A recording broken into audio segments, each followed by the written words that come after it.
Party कोई बहुत बड़ी पूंजीपति पार्टी नहीं है, गरीब पार्टी है, गरीबों की पार्टी है, गरीबों की आवाज के लिए बनी है। और इस गरीब की पार्टी का एक एक गरीब व्यक्ति अपने खून का, अपने मेहनत की कमाई का एक एक कतरा, एक पार्ट लगा करके इस तरह का मंच सजाता है। और दूसरी पार्टी को कभी नसीब नहीं हो सकता है कि पैसे से आप कुछ कर सकते हो, लेकिन दिल से जो किया जाता है वही सच्ची श्रद्धा होती है, वही आपके सच्चे फॉलोवर होते हैं, वही आपके मानने वाले होते हैं। और मैं मानता हूं कि हम के इतने साथी, इतनी संख्या में जो अपना मंच खुद सजाते हैं और भीड़ भी खुद बनते हैं और जरूरत पड़ा तो आंदोलन के लिए झंडा भी बुलंद खुद करते हैं, ऐसी भीड़ किसी को नसीब नहीं है। ये हम पार्टी का सौभाग्य है। और मैं अपने सारे साथियों को, लाला जी के साथ, मनोज मांझी जी के साथ, जिला अध्यक्ष सब साथियों को मैं कहना चाहता हूँ, शंकर मांझी जी जो गांव गांव में घूम घूम करके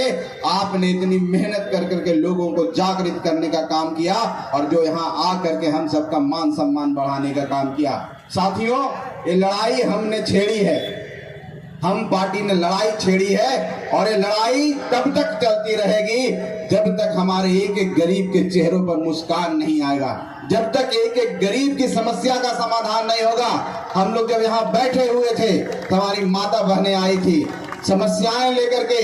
वो समस्या क्या है? आपके पास आवास नहीं है, आपके पास जमीन नहीं है, आपको 5 डिसमिल जमीन नसीब नहीं है, खेती करने के लिए आपके पास जमीन नहीं है, आपको परवाना मिल गया है लेकिन सिर्फ परवाना का कागज लेकर के आप इधर से उधर भटक रहे हैं, आपको कब्जा नहीं मिला है। आपको ये सारी समस्याएं हैं जो मूलभूत समस्याएं होती है, रोटी, कपड़ा और मकान, इन सारी समस्याओं से हम महरूम हैं।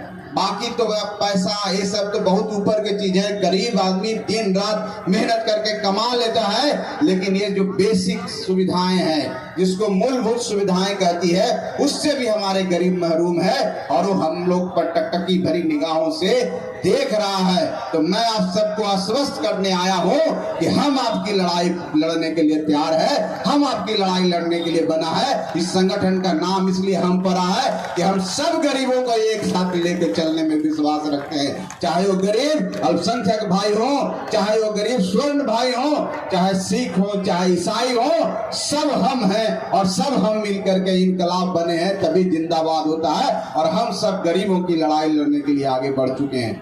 और मैं आप सबको धन्यवाद देना चाहता हूं कि जिस मुस्तैदी से, जिस एकता, चट्टानी एकता का आप सबने परिचय दिया है, निश्चित तौर पर आने वाला समय में उन लोगों के लिए नजीर साबित होगी, उन लोगों के लिए एक तरह से एक नजीर होगा कि आपने जिस तरह से गरीबों, दलितों, वंचितों के नेता आदरणीय श्री जीतन राम मांझी का अपमान किया है, ये अपमान का बदला यहाँ बैठा एक गरीब नहीं भूलेगा।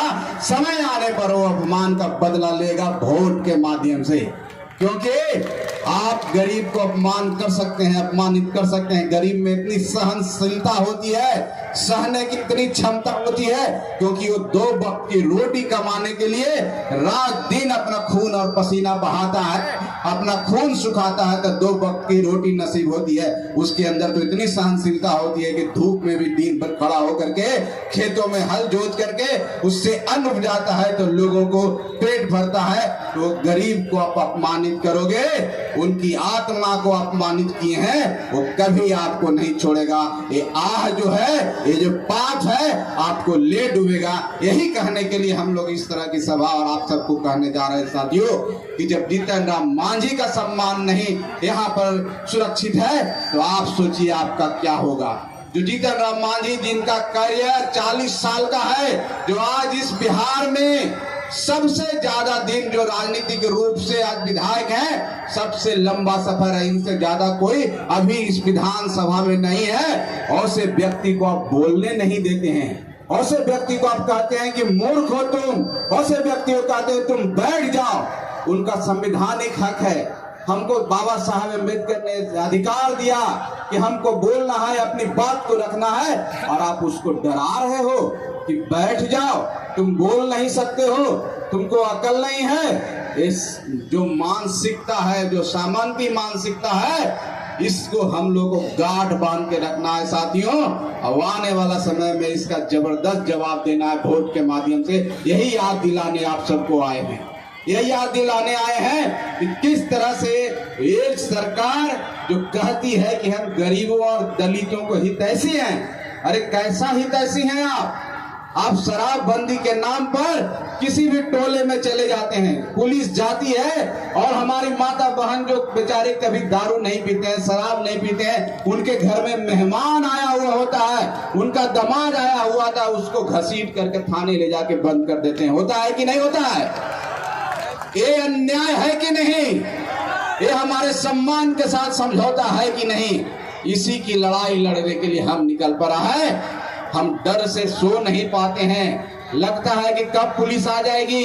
एक गांव में एक व्यक्ति दारू का कोई कारोबार करता है, पूरा गांव डरता रहता है।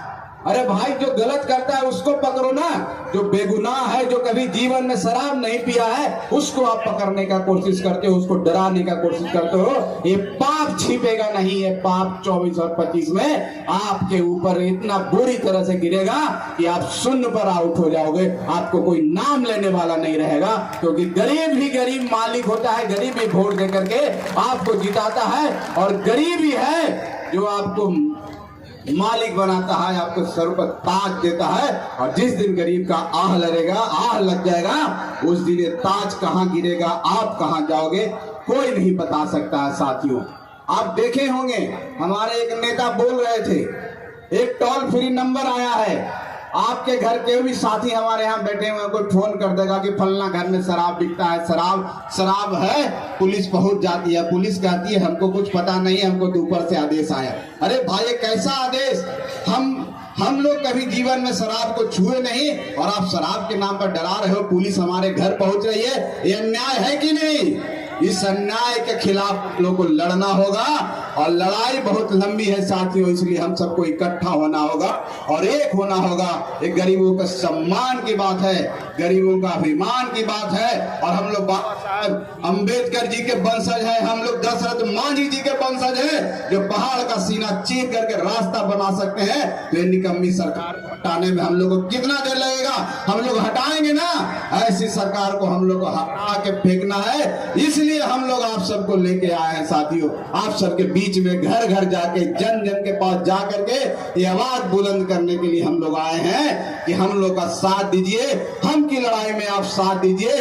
जिस दिन गरीब जाग जाएगा, उससे बड़ा कोई आंदोलन नहीं होता है। कोई पूंजीपति कुछ नहीं कर सकता है, पैसा रखा रह जाएगा। जिस दिन गरीब रोड पर निकल जाएगा, जिस दिन गरीब इनकलाब कहना सीख जाएगा, जिस दिन गरीब अपनी आवाज बुलंद करना सीख जाएगा, जिस दिन गरीब अपने अधिकार के बारे में जानकारी हो जाएगी, उस दिन उसको कोई नहीं रोक सकता आगे बढ़ने से। यही समय आ गया है, सही समय आ गया है कि अब हम लोग को चोट करना है और अपना अधिकार प्राप्त करना है। इसलिए हम पार्टी के साथ जुड़ जाइए। आप लोग देखे होंगे हमारे नारायण मांझी कैसे बोलते हैं, आप देखे होंगे शंकर मांझी कैसे बोल रहे हैं, नंदलाल मांझी कैसे बोल रहे हैं। हम सब समाज को लेकर चलते हैं, हमारे अति पिछड़ा भाई बैठे हुए हैं, अल्पसंख्यक के भाई भी बैठे हुए हैं, सब लोग गरीब हैं, और सब आवाज बुलंद करके एक साथ हम बन गए हैं। तो हम आपसे से आग्रह करते हैं, हम सब भुला करके हम बन जाइए।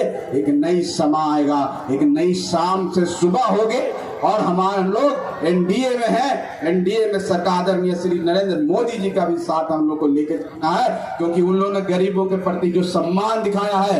एक तरफ नीतीश कुमार ने अपमान किया, और इस देश के प्रधानमंत्री 3 जगह बोल करके उनका सम्मान का रक्षा किए, और उन्होंने कहा कि हम आपके साथ हैं। ये बहुत बड़ी बात है कि नरेंद्र मोदी जैसा भारत के प्रधानमंत्री मुसर के कह रहे हैं कि ये नीतीश कुमार, तुम अगर उसको मान नहीं दोगे तो भारत का प्रधानमंत्री हमारे साथ है, भारत का प्रधानमंत्री जीतन मान जी के साथ है। और आज उस बात को जब वो 3 सब जगह बोले हैं, तो देखे हैं कि 3 स्टेट में भारतीय जनता पार्टी का झंडा लहरा रहा है। तो गरीबों का साथ, दलितों का साथ प्रधानमंत्री जी के साथ रहा है साथियों। इसलिए हम आप सबको कहना चाहते हैं कि हम सबको एक होकर के ये लड़ाई लड़नी है। बाकी बहुत सारी हम लोग की समस्याएं हम लोग मिल के हल करेंगे, खास करके सरघाटी के जो जिला बनाने की बात थी, जो हमारे संरक्षक महोदय आदरणीय श्री जीतन राम मांझी जी जब मुख्यमंत्री थे तो इसको जिला बनाने के लिए इसको बढ़ा चुके थे, लेकिन माननीय नीतीश कुमार उसको रोक दिए। मैं इस मंच से आप सबको आश्वस्त करना चाहता हूं, इस सरकार को उखाड़ फेंकिए, सिरघाटी आपका जिला बनेगा। और जो सपना अपने जो नदियों के बारे में शंकर मांझी बोल रहे थे, बिच्छू बांध जो हमारे माननीय श्री जीतन राम मांझी जी ने सपना देखा, पानी आकर के बोध गया को पानी देगा और उस तरह से घोड़ा घाट से आते हुए सोनबराज से आएगा, वो सपना भी पूरा होगा। तो कहने का मतलब कृषि का बात हो, चाहे किसान का बात हो, चाहे हमारे गरीबों की बात हो, सब की बात हम लोग करते हैं और सबको एक साथ लेके चलने चाहते हैं। हमारी कोई रसोईया बहनें हमारी यहाँ पर बैठी हुई हैं, उनका भी हमारे पास आया है, वो भी हम लोग से आगे विनती कर रही थी, आप निश्चिंत रहिए, हम पार्टी आपके साथ है और निश्चित तौर पर हम लोग के द्वारा आपके लिए संघर्ष किया जाएगा। और आपका जो मानदेय है, जो आपने 10,000 बढ़ाने के लिए कहा है, हम लोग निश्चित तौर पर उसके लिए लड़ाई लड़ेंगे। आप आश्वस्त रहिए, हम गरीबों की पार्टी है और हम गरीबों की लड़ाई लड़ती है, इसलिए ऐसी कोई बात नहीं है। बहुत सारे साथी यहाँ पर आए हैं इस सभा में, जिनको पर्चा नहीं दिया गया है, उनको हटाने का काम किया गया है, उनकी भी लड़ाई हम लड़ेंगे। जैसे इंदिरा नगर के हैं, जैसे कठोर बालापुर के हैं, जैसे योगापुर के हैं, ढाब के लिए कुशी के लोग हैं, उन सभी को हम लोग मिल कर करके आपका संघर्ष, आपकी लड़ाई लड़ेंगे। इस बात की गारंटी हम आप सबको देना चाहते हैं साथियों। और माननीय जीतन राम मांझी जी ने जो अपने कार्यकाल में यहाँ जिला बनाने का, चाहे हमारा चेरकी को प्रखंड बनाने का काम किया था, अनुमंडल बनाने का काम किया था, हमने 7 जिला 21 अनुमंडल 121 प्रखंड का जो प्रस्ताव था वो पास होने वाला था, उसको सिग्नेचर कर दिया था, नीतीश कुमार ने उसको बंद कर दिया। हम आश्वस्त कर देना चाहते हैं आपको कि हमारी सरकार आएगी, हमारे द्वारा एनडीए की सरकार आएगी, निश्चित तौर पर हम लोगों आपका जो सपना है जिले का, वो सपना जरूर पूरा होगा, सिरघाटी जिला जरूर बनेगा। ऐसी बात की हम आप सबको गारंटी देते हैं साथियों। चाहे रसोईया बहनें हो, चाहे और हमारे गरीब भाई हो, जिनकी समस्याएं हैं, सबकी समस्या हम लोग दूर करने के लिए आपसे बीच में रह करके लड़ाई लड़ने के लिए तैयार है। और आप सबको आश्वस्त कर देना चाहते हैं कि आप हमको अगर ताकत देंगे तो निश्चित तौर पर ये ताकत ऊपर तक जाएगी, केंद्र सरकार तक जाएगी, और वहां से जो गंगा बहेगी वो निश्चित तौर पर गया में भी आएगी और गया होते सिरघाटी भी आएगी। इसीलिए हम लोग को एक साथ होकर के अपने विकास के लिए लड़ना है, अपने लिए लड़ना है, अपने आने वाला भविष्य के लिए लड़ना है, अपने बच्चों के लिए लड़ना है। जो आज हम गरीब हैं, हमारे बच्चों को सही शिक्षा नहीं मिल पाती है, सही रोजगार नहीं मिल पाता है, सिर्फ रोजगार के नाम पर लोग इस तरह इधर उधर की बातें कर रहे हैं। हम सबको एक होकर के इस तरह के कार्यक्रम करना चाहिए। और हम लोग पूरे बिहार में इस तरह का कार्यक्रम कर रहे हैं। आने वाला 10 तारीख को हम लोग मानपुर में करने जा रहे हैं। इसी तरह से 24 तारीख को हम लोग मिलन हाई स्कूल पटना में करने जा रहे हैं। और पूरे प्रखंड में एक तरह काम करके हम लोग गरीबों के जा करके उनके सम्मान के लिए उनको याद दिलाएंगे कि आपका सम्मान का रक्षा ये सरकार नहीं कर सकती है। इसको पलट दीजिए, इसको बदल दीजिए, तभी जा करके आपका विकास होगा। और आप सब निश्चित तौर पर तैयार हैं कि नहीं? इस सरकार को बदलने के लिए तैयार है ना? ये आग जो है, ये जो कमिटमेंट है, उसको अपने सीने में दबा के रखिए। सही समय पर इसको यूज करना है और सही समय पर वोट के माध्यम से चोट करके इनको भगा देना है। ऐसा चोट देना है कि 15-20 साल नजर नहीं आवे, फिर कोई नाम नहीं ले। ऐसा मुख्यमंत्री क्यों चाहिए जो 2 मिनट में भूल जाते हैं? क्या बोले उनको पता ही नहीं है कि हम गृह मंत्री हैं, उनको पता ही नहीं है कि कौन मुख्यमंत्री है, कौन भूतपूर्व मुख्यमंत्री है। बोलने लगते हैं तो कुछ भी बोल देते हैं। तो हम लोग की जो शासन प्रशासन जिनके हाथ में है वो सही नहीं है, तो इस राज का क्या होगा, ये हम सबको सोचना है। किसी का इज्जत, किसी का सम्मान की रक्षा यहाँ नहीं हो सकता है। इसलिए हम लोग जब तक नहीं रुकेंगे, जब तक नहीं बैठेंगे, जब तक इस सरकार को उखाड़ नहीं फेंकेंगे।